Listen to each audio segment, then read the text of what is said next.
Hey guys, welcome back. No. Hey guys, welcome to the channel. And in this video, I'm gonna be reacting to my first short film that I completed now just about a year ago. So around last year, I was in my senior projects class at my university, and I had completed my first short film. And it's been like a year since I've seen anything from it. And we're going to react to it and see how bad it truly was. You know, it's been a year since I've done anything big. Since I did do that project, I have been hired as an animator, but I haven't done the style of animation that I was attempting with this. So I'm interested in reflecting on this animation style, this, you know, frame by frame animation style, and hopefully I can try to recognize any flaws. There's probably a lot of flaws in this animation wise, and maybe even I can analyze some of the post-production work, like compositing, the audio stuff, because honestly I don't remember how any of that was either. But anyways, you're probably new to the channel, so if you're interested in, you know, art, animation, the kind of stuff that I'm interested in, you know, maybe subscribe to the channel. I've got some stuff coming pretty soon in the future. Now that I'm, you know, done with college, I am planning on making more videos, but you know, that's for future discussions. Anyway, let's react to my animated short film from last year.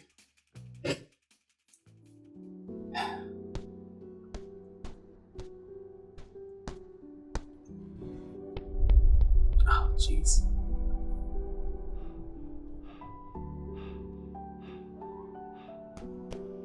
Oh my gosh. I did so terrible with the sound effects.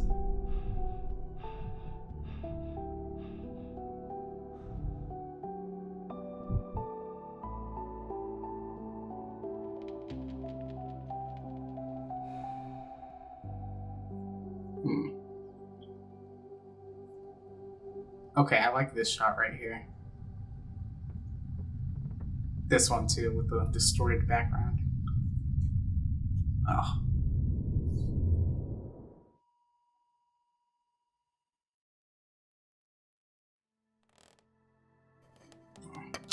I love that shot.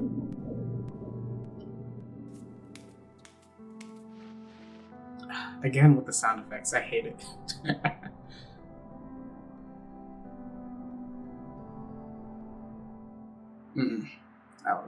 That could have been better. That's a good shot. I love that background too. I think one of my strengths is definitely the storyboarding for this, and of course the painting. I hate that sound.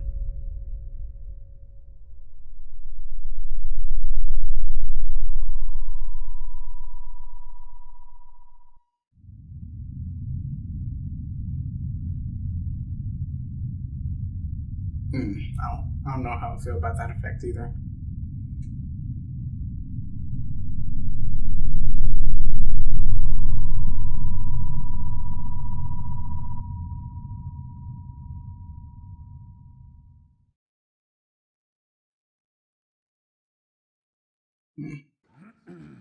I thought that was a good shot too.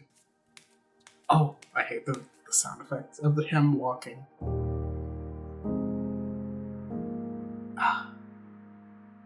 Storytelling on that could have been better as well. Because like I understood what this means, but in hindsight, I'm not sure if the audience would understand completely what's happening here.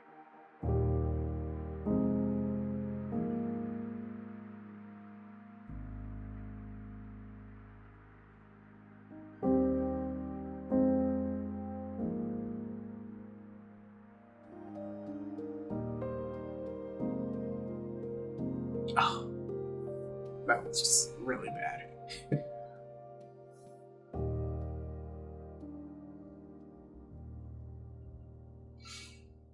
I mean, it's definitely a student film. Definitely not one of the best student films out there. All right, where should I start tearing this apart? The title graphic is not the best, but I am not a graphic designer, so I guess I can give myself a little bit of slack for that. I feel like the strongest part of my skill set as an artist is definitely digital, well, just painting in general. I think the strongest part for me is, the visual development for this project and going into the project, the paintings and the environment. And still, I feel like I could have gone deeper into the paintings, because there was a lot of shortcuts that I took with this. Some of them probably aren't noticeable. Let's start breaking down the animation, because I am a graduate of the animation program at my university. So the animation is the thing that should go into the most amount of scrutiny, I guess. So this first shot was literally the first shot I ever animated. It's very smooth and very fluid, and I would say it's still pretty good. I just hate the sound effects that it chose. It was hard for me to do the sound design on this, honestly, because I used, sounds from freesound.org, which is probably a site that almost every art student uses, or animation student. I just, I don't see myself ever becoming a professional sound designer, but I definitely could benefit from doing a little more practice in, making good choices in sound design. And in this film, I did not do well. I like this scene right here. Kicks, slides, then kicks again. First of all, I think that's a good angle. I think that was the most creative that I got with this project, because it was, very fluid. My attempt at going very fluid with the animation, not trying to be too detailed with the character. I was able to, be flexible with the design of the character in this animation, able to just kind of get the sequence of him punching these training posts before revealing that he's training in a destroyed dojo. And I hope it comes across that this dojo was destroyed by a fire. I tried to make the, design of this environment. This is the big shot right here with the reveal of the dojo that got destroyed by a fire, the sunlight coming in. I think this is a really good shot, for my level, I should say, a solo artist being able to do something like this. I'm sort of giving myself maybe too much credit. I still think that this is pretty good. Okay, so this shot right here, this was like a shot that I decided to do pretty late before beginning the production. The pre-production, I was doing the storyboarding and everything, but I thought this was a really good creative shot for me, and I'm pretty proud of this. It was interesting trying to get the sweat dripping from his face. I used After Effects to do the 3 sweat drops. I think I used shape layers with a glass effect or something like that, but I think it still comes across what it's supposed to be. And yeah, I think that this shot is pretty underrated from my point of view. When I remember not thinking much of this shot, but looking back now, I think I probably did this. Having this shot in this film was probably better for me. You kind of get a feeling of tension from this character, and maybe it's a little bit mysterious what's going on, which probably isn't good, because I have a feeling that this film was probably very confusing for someone who didn't know what was going on. So this is a flashback of our main character training with his master, and so we transition back to the present where he's reflecting on this memory. Yeah, I just don't think that it was clear enough. I was very limited with my storytelling because I had to do all of this on my own. I was a one-man band. If I wanted to make the story more clear, it probably had to be longer with dialogue, and I just didn't have that luxury. So I was trying to be a little more creative in the storytelling, making it with no dialogue and trying my best to use visual storytelling. But I think in the end, it still was very confusing, because if you don't understand the story, I guess I could tell you now. So in the aftermath of a fire, our main character, who is named Yasuo, although that's not really relevant because his name really isn't mentioned at all, but our main character is coping with the death of his master in maybe an unhealthy way. And we see in the film using these like dark powers that he can somehow use to like bring life to things. He's attempting to bring back to life his master, even though he's probably either on the brink of death or already dead. By the end, the spirit of his master like comes to him and tells him, well, at least like suggests to him that he shouldn't be doing this, because you see when he gets closer to the spirit of his master, his body begins to like react in a way that shows that the power is killing him.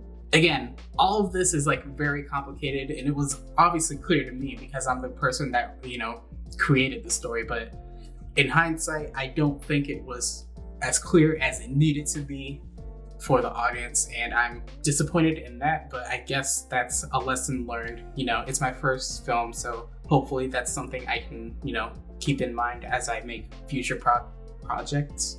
Anyway, back to the animation. I really love this shot right here with Yasuo bringing this little, I'm not sure if it's a bonsai tree. It's sort of like a tree that I just made up.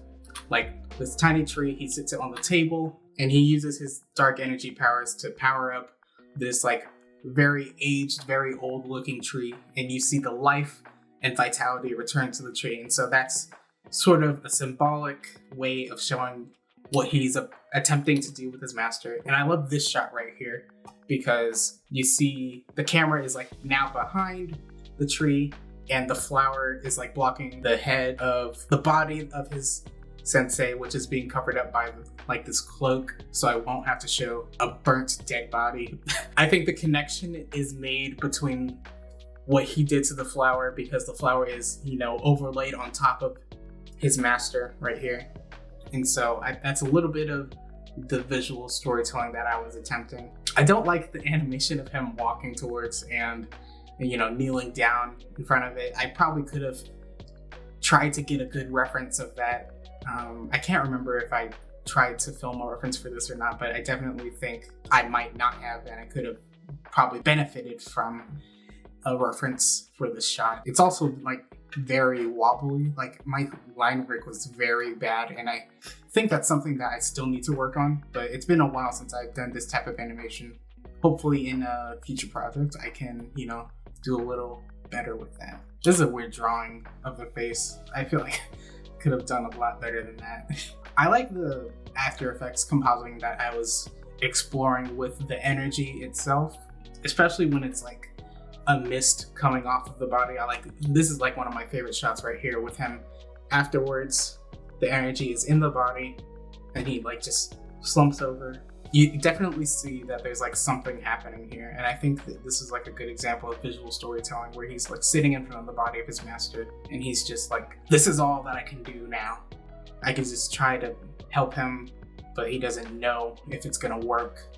Also, again, I love the like lighting that I was able to do in this. I was trying to go with like a late afternoon sunset type of lighting coming into the room. This shot right here where he's walking out of the room is another one that I really liked. I love it when the camera interacts with the environment. It's just like not a regular shot.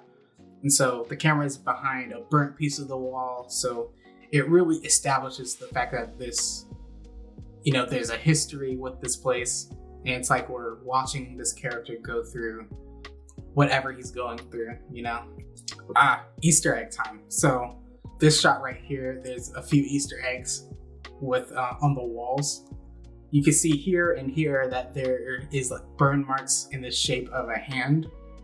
And that is evidence of a further story. So in this world, there are characters with powers, right? Obviously. The history is that his master had a conflict with a foe in the past, and that foe has fire powers. And, you know, this guy showed up in the middle of the night and was responsible for the fire. And so those are handprints of the guy who, you know, charred the walls and, you know, ended up being responsible for the fire. So I don't know. I just think I like the fact that I was able to like sort of put in that Easter egg, and you don't know unless you know. But you know, now you know.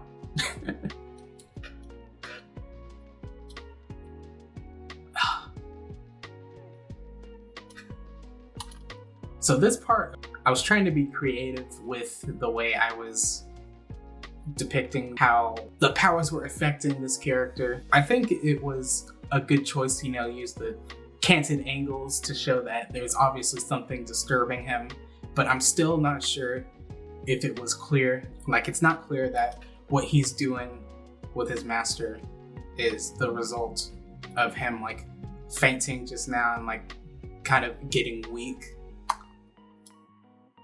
And I think, the silhouette of the spirit of his master, I don't think that was clear that, that was supposed to be like a ghost or a spirit, although he kind of reaches out to him. So maybe in that moment you realize that that's supposed to be like his master. And then obviously when you get the close-up, you see that, oh, maybe that was his master. Is he alive or something? I think that mystery was intended, so like you don't know if that's his like master alive or not. So we go into another flashback, obviously showing that his master is showing him these powers.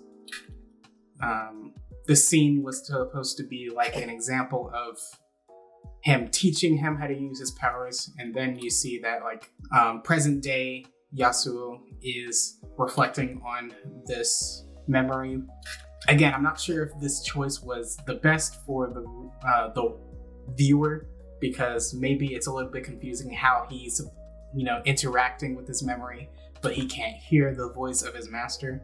Again, it was very complicated, and I'm not sure if it was very clear on what was happening. So in this reflection of his memory, he doesn't remember the words of his master, and that's why he is sort of using his powers in a way that his master wouldn't have taught him. Obviously using his powers to bring back someone who is probably too far gone to be used too far gone, and because of that, the power is just hurting himself, and that is something that his master wouldn't have taught him to do. And so that's sort of what the end sequence of this is supposed to be. You see his master behind him now, present day, and you can see in this shot he's like sort of transparent. I also love that this is like a panning shot where the focus shifts from Yasuo to now his master. You hear him clear his throat, and then Yasuo turns around. Something that I was doing throughout this film was slowly like increasing the wrinkles on his face, and I think that was a subtle thing that I was trying to do, because the amount of power that he's using to bring back his master is a lot, and it's having a slow effect on him that eventually culminates to this moment right here. And so his master puts his hand up to stop him from getting too close, and you see that he has his hand reached out, and that's when Yasuo finally realizes what he's doing is not good for him. The story is supposed to be about someone who is grieving, and the stage of grief that he's in is bargaining. And obviously he's sort of bargaining his power in his life to try to bring back his master. And this is the moment where he realizes that he probably shouldn't be doing this. And you can see that realization when I have that close-up shot of him, his eyes shaking, because in that moment he's looking down at his hand and realizing that the power is, destroying him. And you see like his master's face, he's a spirit right now, so he's slightly transparent, but you see like his face like goes into a frown, because he's like communicating to him that, I taught you how to use your power, and I taught you not to use it like this. And then Yasuo realizes, yeah, you're right. He looks down, starts to cry a little bit. All he wants to do is have his master back. But then his master reaches out to him, grabs his other hand, and then Yasuo holds onto that hand. He gives a little smile, closes his eyes, and then lets go of the hand. Then his master's spirit disappears. So he physically and spiritually let go of his master. And so his master is able to move on. He's fully dead now. And so the power that Yasuo was using to, hold his master is now being released. And so you see that little bit of mist energy come off of the actual body of his master. And you see like a smile that slowly fades, letting you know that he's now fully dead. But because he was able to let go, Yasuo, his hand is now completely healed. And so he's no longer being held back by the grief and the bargain that he was attempting. And he realizes this himself. And so he's able to look up and hopefully is able to move on from this tragedy that has fallen before him. And we fade to white. But little does he know that there was a man responsible for his death. And maybe he will seek revenge if he ever finds out. But that's for another story. I want to thank you for watching this video. If you are interested in, my channel, definitely hit the subscribe button. I am going to be doing a lot more on this channel now that I've graduated. I'm going to take these off. I have a lot of projects where I'm going to be doing animated stuff. I'm going to be reacting and analyzing other animations because that's something I like to do a lot in my personal time.